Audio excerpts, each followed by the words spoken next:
We've all read stories where the conclusion to the hero's journey goes a little something like this. Maybe the real treasure is the friends we made along the way. Typically, this is followed by a massive eye roll. Couldn't they have come up with a better ending than this? When Ichiro Oda, the author of a seemingly endless pirate series, was asked if he would end his saga in a similar way, he bluntly replied by saying, "No, I hate that kind of thing." Even as a kid, that type of story would have been unacceptable. According to Oda, a great journey deserves a proper treasure. Arguably, friendship is a great treasure. Is that better? Yeah, okay. But stories that prioritize something other than riches or romance are viewed as stupid or just for kids.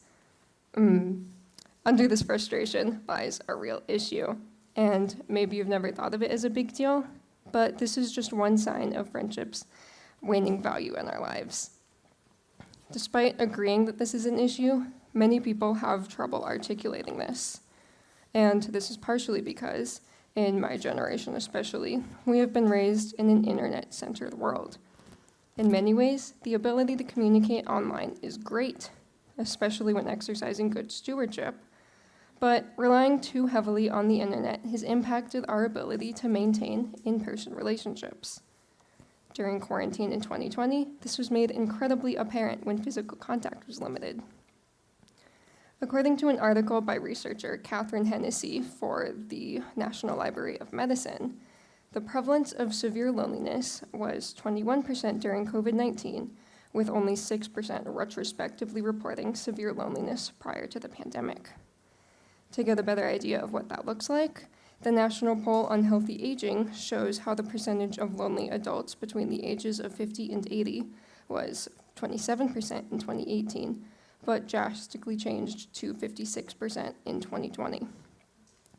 Despite being long over, quarantine's lasting effects still remain. For example, at the time of COVID, some incredibly important stages of growth were completely destroyed for young people, and this has impacted our ability to maintain relationships today. Since most of our exposure was to online media at the time, our perception and interaction with the world has been severely impacted at the cost of community. Though loneliness can still occur when someone is surrounded by people, actively pursuing good relationships with others will certainly decrease this. Typically, when we hear the word relationship, we think of the sort of thing Valentine's Day markets on.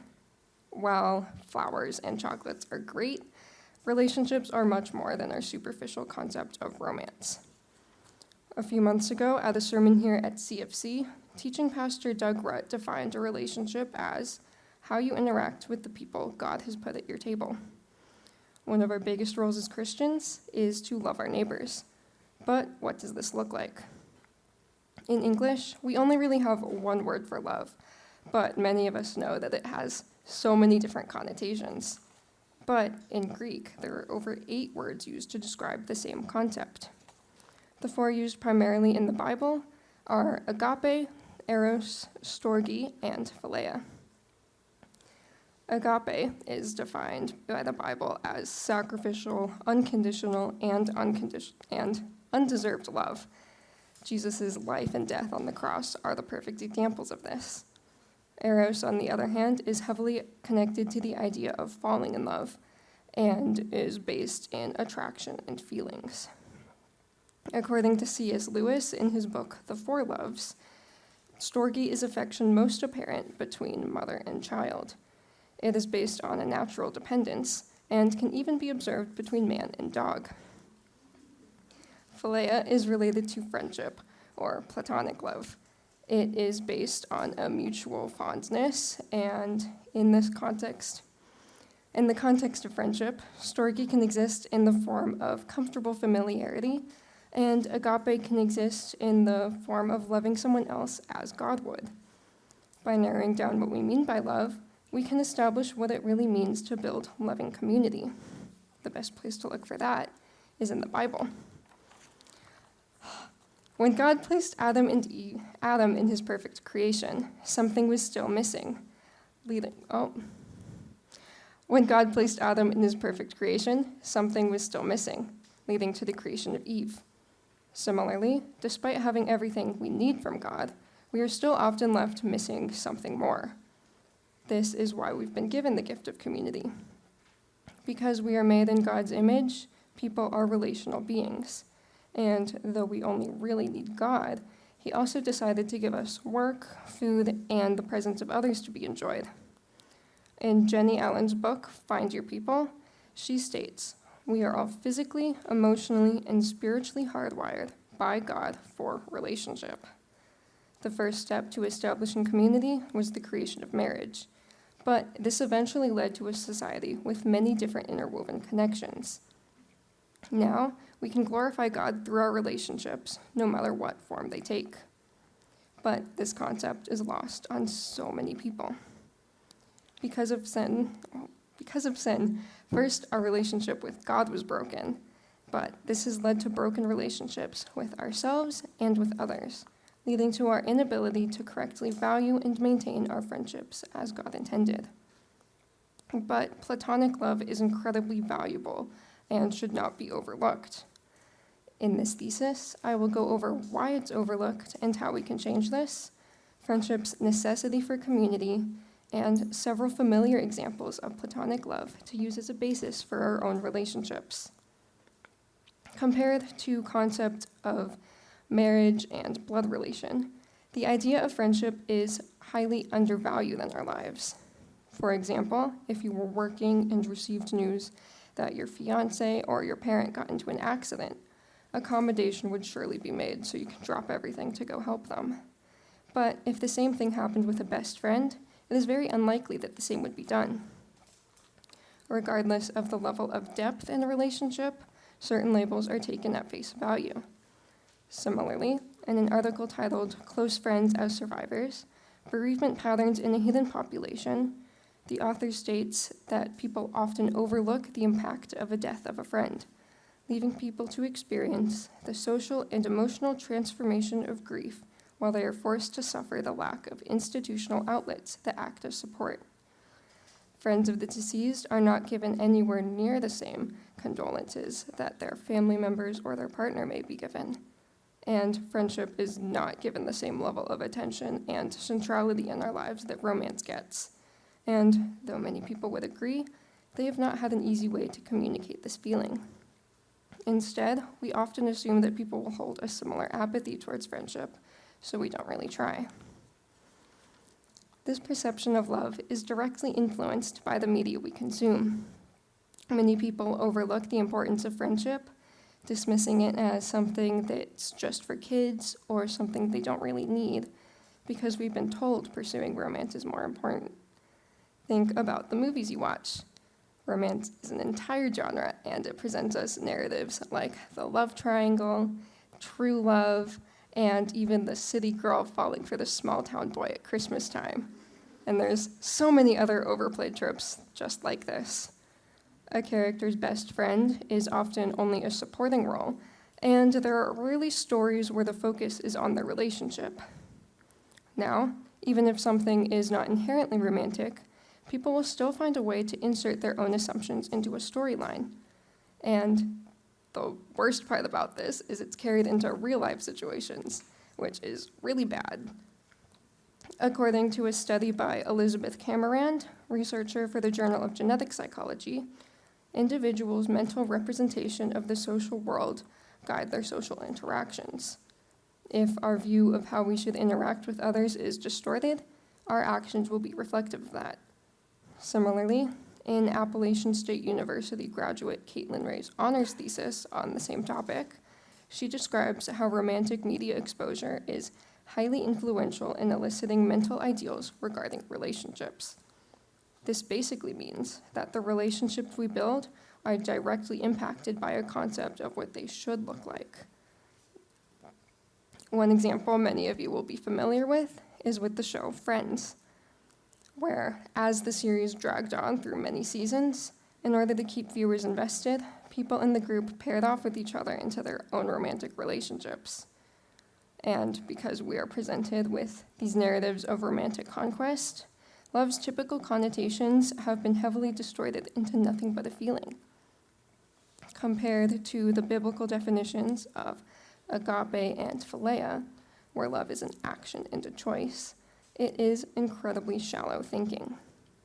In her book, Find Your People, Jenny Allen continues by saying, "Deep, authentic connection is the thing your soul most craves."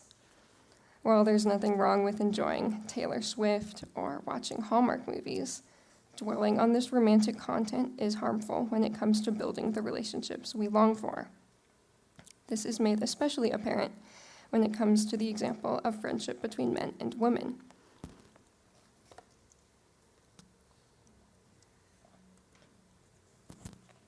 Because friendship ultimately comes from companionship, in order for men and women to be friends, there first needs to be a social infrastructure where they can first be companions.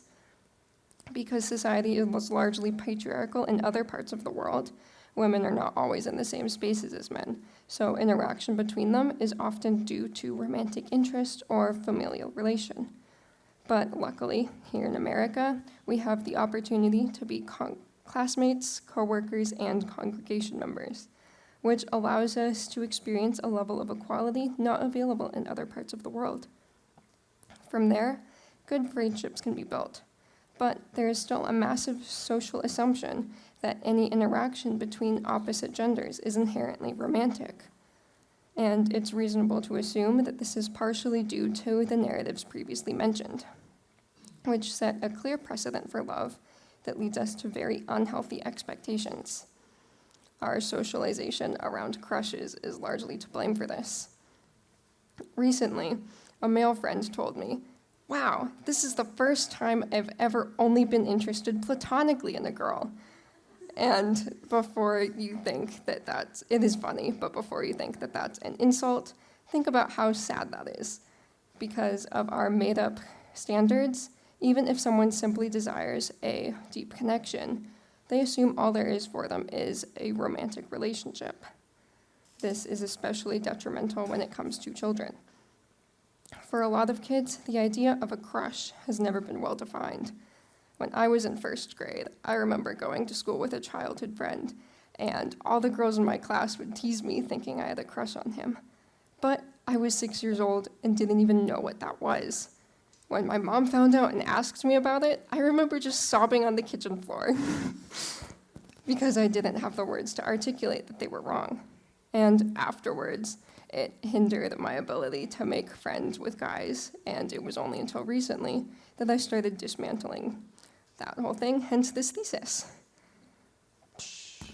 However, this is not to say that friendship should never turn into romance.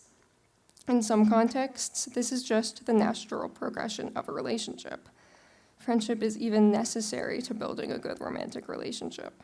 And the fact that we have this idea of friendship turning into romance implies their difference.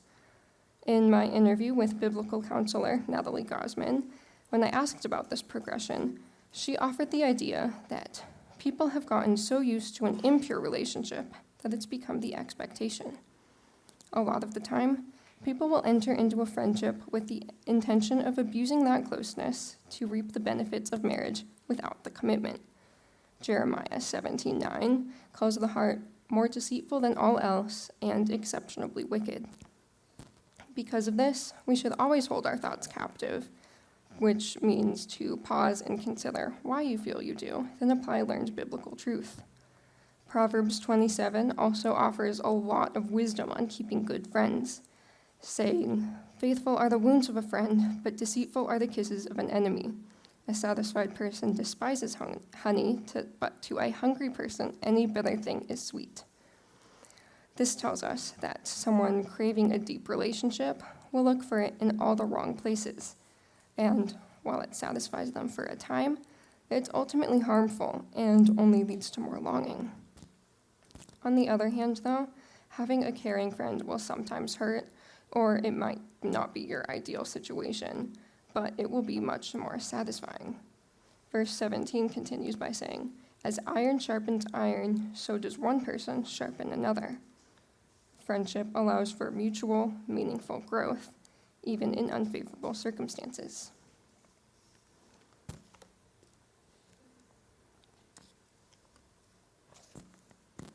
But as we lose our value for friendship in favor of romance, multiple problems arise, including loneliness. Oftentimes, especially in adolescence, when someone starts dating, they begin to invest a disproportionate amount of time into their new relationship. When this happens with a friend, suddenly every conversation includes their new boyfriend or girlfriend.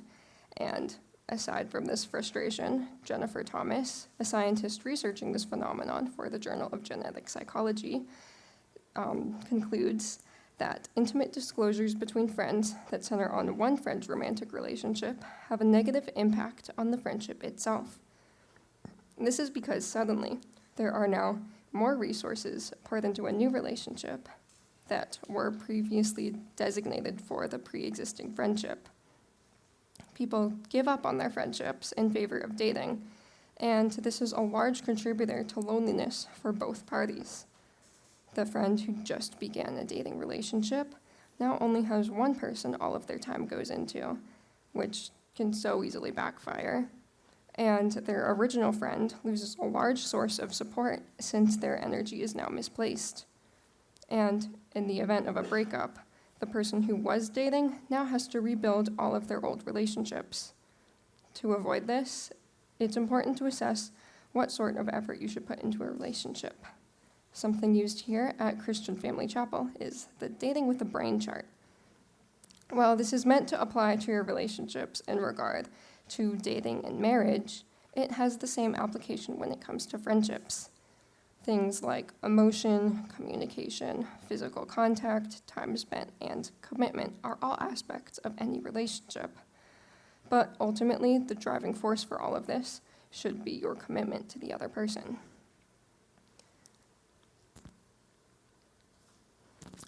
When it comes to most dating relationships, emotions and time spent are typically very heavily involved.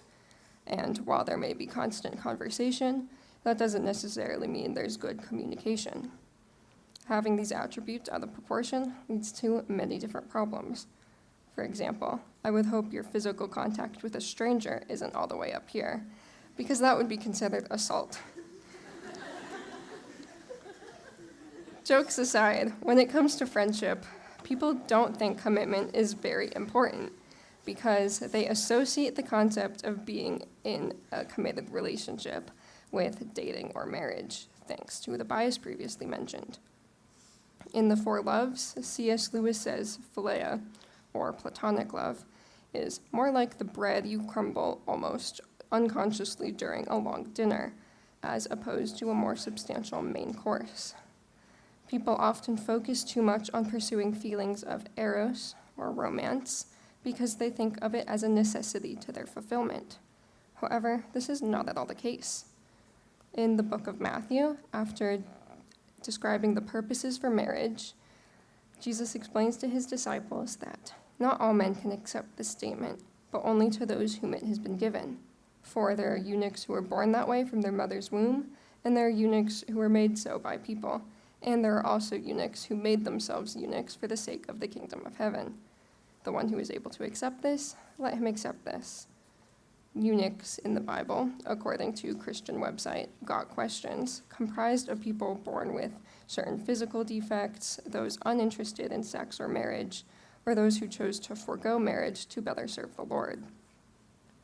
The Apostle Paul often spoke about serving in singleness, but by no means did this mean he was miserable or lonely, as one might expect. When brought up in my interview, Ms. Gosman said that Paul lived a full relational life, one that was no less than one involving marriage. Ultimately, his joy came from the Lord, but he also individually mentions all the people he cares about in his letters. In Paul's life, him remaining single was simply God's way of living out relationship to its fullest.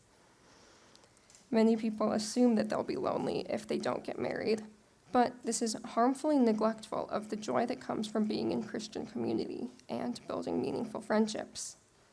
There is also almost more of a stigma in the church around being a single adult than being an adult in a promiscuous relationship.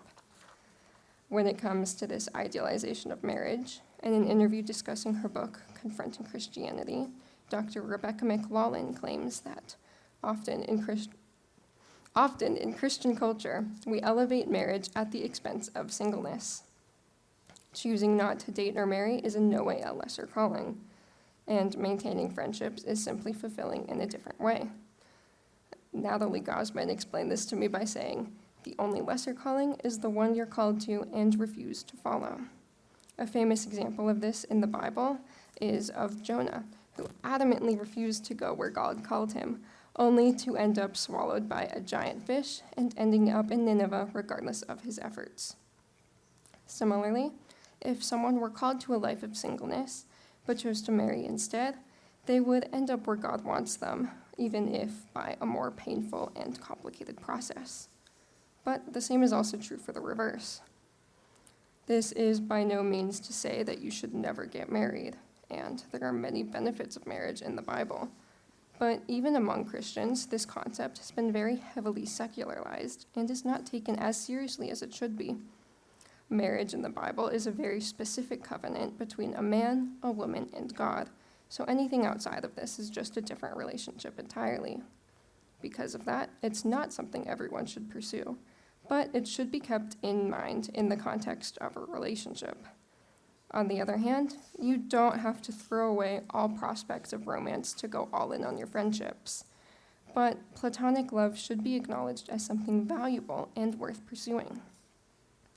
When it comes to the main course of relationships mentioned earlier, it is very rarely regarded as something other than marriage. But it is entirely possible for friendship to be as central of a relationship. In the same interview with Dr. McLaughlin, she states, "People will often say that the Bible condemns same-sex relationships, but I actually think that the Bible commands them at a level of intimacy we are seldom able to reach." Before your mind goes where I know it's going, like with the example of the word relationship, we are conditioned to think that intimacy has sexual connotations, but this is not the case. It is simply closeness that comes from a deep relationship. But what does this seemingly unobtainable platonic intimacy look like? A primary example of biblical friendship is between David and Jonathan. In 2 Samuel 1:26, David says to Jonathan, "You have been a close friend to me. Your love for me was more wonderful than the love of women." Like in works of fiction, many people will use this to argue that these men had a queer relationship, but this is not the case. Even so, if you thought of saying this to your friends, you would probably be incredibly uncomfortable. Between women, this type of relationship isn't seen as much of an issue because female friendship is often portrayed more intimately than friendship between men. But because femininity is still deemed as weak, men will avoid this closeness with each other as much as possible, despite male friendship having the capacity to be just as intimate. Of course, there are some exceptions. And this type of thinking is harmful in many ways. When discussing philia, C.S. Lewis said, "Those who cannot conceive friendship as a substantive love, but only a disguise or elaboration of eros, betray the fact that they have never had a friend." Another biblical relationship that is often mislabeled is between Ruth and Naomi. Despite both being widowed and having no social obligation to one another, these women chose to make a conscious choice to love each other at the expense of their own convenience. Instead of continuing in today's selfish trend of, what can I get from this? Ruth and Naomi's friendship illustrates selfless, Christ-like love because they both placed God at the center of their relationship. Our goal as Christians should be the same in the context of our friendships. Aside from a biblical precedent, a famous example of friendship is from a cartoon many of us grew up watching. In My Little Pony, the theme song famously states that friendship is made up of big adventure, tons of fun, a beautiful heart, faithful and strong, sharing kindness, it's an easy feat, and magic makes it all complete. While this is a children's show, they basically hit the nail on the head. And many of the situations they portray per episode are actually applicable to the lives of just about anyone. You choose your friends at first because you simply enjoy their company. But as your relationship deepens, it becomes clear that you love them because of who they are, instead of solely the fun you have together. A good relationship will show loyalty, and it won't be easily broken by petty arguments. It is also intended to be selfless, where you both give up your interests for the other person. Unlike agape, where love is undeserved and from one person to another, philia is mutual. It should not be difficult to love your friends the same way it can be with family members. Yeah. Unlike the quote-unquote magic that makes this all complete is Jesus. Both examples of David and Jonathan and Ruth and Naomi were able to achieve their level of platonic intimacy solely because God was at the center of their relationships. In order to achieve this same type of friendship, we must put Christ at the center of our lives so that his love can be amplified through us. Here you may be thinking, okay, this is great and all, but do we really even need friendship? And truthfully, we don't. In The Four Loves, C.S. Lewis famously said, "Friendship is unnecessary."